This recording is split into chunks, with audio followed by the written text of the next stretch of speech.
Yari. Okay. We have had a meeting of Azimio summit, attended with all members, and we have reviewed the issues that are affecting the country at the moment, particularly the issue of the budget. And we have a statement that's going to be read on our behalf by Honorable Wycliffe Ambetsa Oparanya, who is our Shadow Minister for Finance. Thank you. Asante, Baba. Ladies and gentlemen, welcome to today's press conference of the Azimio Summit. We have had a meeting of Azimio Summit and the technical team regarding the inaugural budget estimates, including its so-called amendments that Kenya Kwanza moves for second reading in the National Assembly tomorrow. After going through the document, our position remains that the budget proposal remains flawed beyond redemption. As we said earlier, no amount of amendments can redeem this bill. There are things that are deeply passionate and unrelenting about. We believe Kenyans have been hurt for a prolonged period of time. The budget proposal prolongs and worsens the suffering of the people. As a party, we believe Kenyans will thrive when we cut, not when we increase taxes. We believe the country will thrive when we moderate our expenditure. This bill remains expenditures and proposes to spend what we don't have. We believe the country will do better when we devolve more in line with the Constitution. This bill proposes to devolve less and instead ask for more money for the national government for otherwise devolved functions. We believe our country will function better when we strengthen the middle class. This budget will kill the middle class, and when we kill middle class, we hurt millions of our people. We believe in extending and expanding social security protection to our people. This bill diminishes social protection. We believe in creating an enabling environment for manufacturing so that more investors can set up in our country and provide jobs for our people. The bill offers little, if any, in terms of encouraging manufacturing. We believe in empowering the private sector and enabling it to be the driver of growth in our country. The bill frustrates the private sector with taxes. We are passionate about extending a helping hand to women, and particularly to single mothers and the youth. This bill takes away from our women and our youth. We are passionate about access to quality education and ensuring no single child is left behind. This bill will diminish those opportunities. In the nutshell, we believe that this country needs and deserves a people's budget. We repeat, We believe in a people's budget. We believe in the rights-based budget. The budget is coming. Kenyans will have the people's budget. We believe in a country that lives within its means, so that we are not held hostages by countries that lend us money. Borrowing to spend is not a wise idea. What we have here is not a people's budget. What we have here is a leader's budget. Finally, we believe in a budget that is sold to Kenyans as one indivisible country and people. Because Kenya Kwanza realizes the entire piece is punitive. It is dividing, stigmatizing, and threatening our people. It is trying to isolate central Kenya so that the region does not engage fully in debating this bill. They are dividing our youth into mungiki, drunkards, and drug addicts so as to stop them from participating in any opposition to this budget. Our members of parliament are mobilized, whipped, and aligned. They will reject this anti-people bill. We now appeal to you, the Kenya Kwanza MPs. We know that in your hearts of hearts, you know the budget is wrong. We urge you to join your Azimio counterparts and stand with the people. We ask Mama Mboga, watu wa mjengo, watu wa mkokoteni, watu wa bodaboda, the teachers, the nurses, the doctors, the hawkers, among others, to ask themselves, does this budget serve your welfare? Will this budget leave you better than you are? You are currently, or that you were as Kenya Kwanza was campaigning in 2022. If the answer is no, tell your MP to vote against this bill. Otherwise, we appeal to Kenyans to be on standby and the lookout. In the event they run this through your throats, don't give up, don't surrender. Join us in the next course of action that we will communicate soon. We shall emerge stronger. We shall overcome. Thank you. Any question? None. Asante. Kwa Kiswahili tu, Mheshimiwa Oparanya, tayari umesema kwamba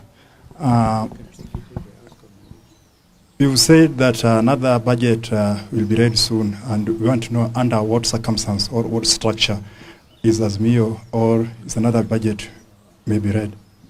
You wanted me to say in Kiswahili? Yes. Vile unajua sisi kama Azimio tulikuwa na our own manifesto. Tulikuwa na manifesto yetu. Na katika hiyo manifesto tulikuwa tutafanyia wananchi mambo fulani. Kwa hivyo ile bajeti ambayo sisi tunafikiria ambayo itasaidia wananchi wa Kenya na ile bajeti ambayo inalingana na ile manifesto ambayo tulikuwa tunaambia wananchi tutawafanyia hayo mambo tukiwa kwenye serikali ya Azimio. Jina langu ni Mike Kaguongo kutoka TV47. Swali langu ni je, hii bill kuna kitu kimoja au viwili vizuri ambavyo mmeviona kama Azimio, ama mnataka wabunge waitupilie yote kwa ujumla? Unajua vile vitu, hata tukiwa na kitu kimoja kizuri au vitu viwili vizuri, lakini yale yako mengi ni mabaya. Sasa uwezi kufanya amendments kila kipengele. Ndio kwa sababu tunasema hii bill si bill mzuri, ni bili mbaya, itupuliwe mbali. Ndio? But you had something to say. Ngoja kupatia. My name is Gatete Njoroge from Citizen TV. My first question is, if any Azimio MP goes against your directive, what course of action will you take? And when is soon, if the bill is passed today, when your supporters expected to get the way forward? Thank you, sir. Let us wait that when we cross the bridge. Let us wait after the voting. The decision will come from this summit. What action will be taken against the members of parliament who are in Azimio. But what I can assure you that all members of parliament have been mobilized to vote against this bill. And in any event, in any event, Azimio is not in the habit of threatening members of parliament. And after this budget, which is clearly anti-people, Azimio will be busy taking the next steps. We are reminding Kenyans, this budget will hurt them where it matters most: food, medicine, fuel, cost of living, and many more, as has been outlined. We are reminding Kenyans they are not helpless. The Constitution gives you sovereignty. Let us wait, and if the voices of the people are not heard, people must exercise their sovereignty. As a person from Mount Kenya, I have a message to William Ruto. Following his utterances, calling our youth Mungiki yesterday, I want to remind him that these are the same youth he requested for votes from, calling them hustlers. I want to remind him these are the same youths he instructed his lieutenants to use a section of unemployed youth from Mount Kenya for criminal activities, raiding the farm of the Kenyatta family, also causing mayhem in Kibera and other places during the demonstrations. Azimio has not used our youth from Mount Kenya or from any other place for criminal activities. Stop profiling youth from Mount Kenya. This is meant to curtail any political activity in Mount Kenya. It is meant to cow us as leaders from Mount Kenya and maybe make us afraid of mobilizing. We want to tell you that constitution you opposed is the constitution of Kenya today. We will exercise our rights. We will go to Mount Kenya to discuss the budget like we will go to all other places in Kenya. You will not curtail our rights.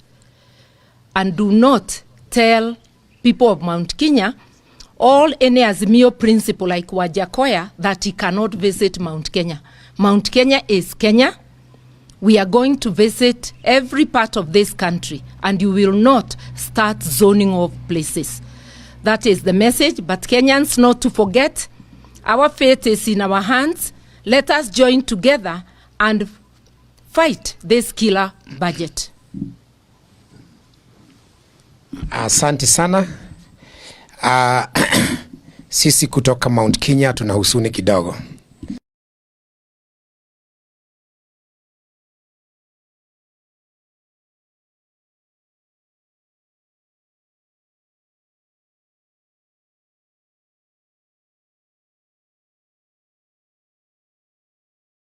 Tumesikia kwamba kuna idhini ambayo imetokea kwamba Waluhya wengine wasikanyange katika eneo ya Wakikuyu.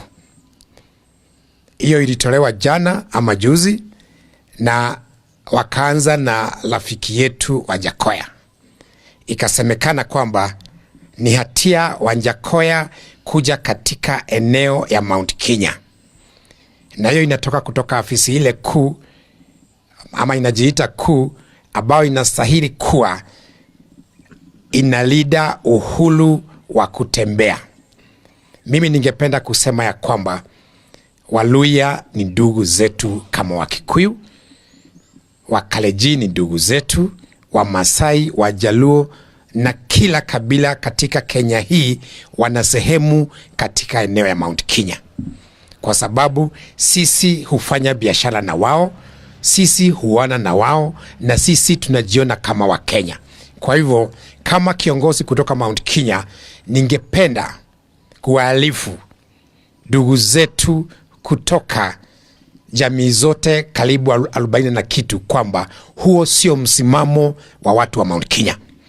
Tunamwalika nyote, Wajakoya akuje, Atwoli akuje, Oparanya akuje, Mudavadi akuje, na wale kutoka jamii zingine wakuje. Na mimi ndiye nitakuwa kwanza kuhost Wajakoya katika Mlima Kenya. Wajakoya tengeneza siku, mkuje na baba na Wabaluya wote mkuje tucheze isukuti Mount Kenya. Hiyo nyingine ni mambo ya youth wetu. Kenya kuna makabila zaidi ya 45. Sijasikia kiongozi yeyote akiongea kuhusu vijana wa Wamasai, vijana wa Wakalenjin, vijana wa Turkana ama vijana kutoka jamii nyingine yote. Sijui hii taifa inauliza vijana wa Kikuyu nini? Kama kuna wezi, kila community ina mwizi mmoja. Lakini hapa wamelade hapa, serikali imekuja Central Kenya kuongea kuhusu vijana wetu. Watu waende wakaongee kuhusu vijana wao. Na hatuwezi kubali kama jamii vijana wetu wawekwe uoga, ili wakiwa wazee na wakina mama wawe ni wazee na akina mama ambao hawana msimamo. Sisi kama viongozi kutoka Central na tumeungana na viongozi kutoka eneo zingine zote, tutalida vijana wetu ili wasibadikwe majina na viongozi. Na nataka kurudia vile ambavyo tulisema, tutachukua hata hatua ya kwenda kwa UN ili tuulize why are our youth being profiled.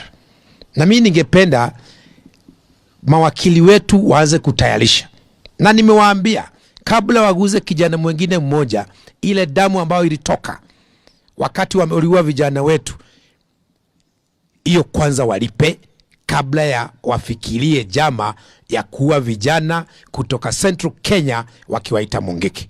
Sisi tutaenda UN, vijana wetu hawatawekwa baridi na kiongozi yeyote katika Jamhuri ya Kenya.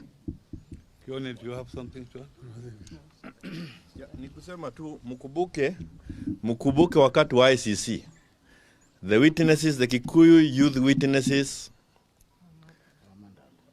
of what happened in Rift Valley. Waliitwa Mugeki na wakauawa. Wote. Na wale waliwaita Mugeki wakati huo, ndio wamewaita Mugeki wakati huu. Hiyo jamaa haitawezekana. Sahau.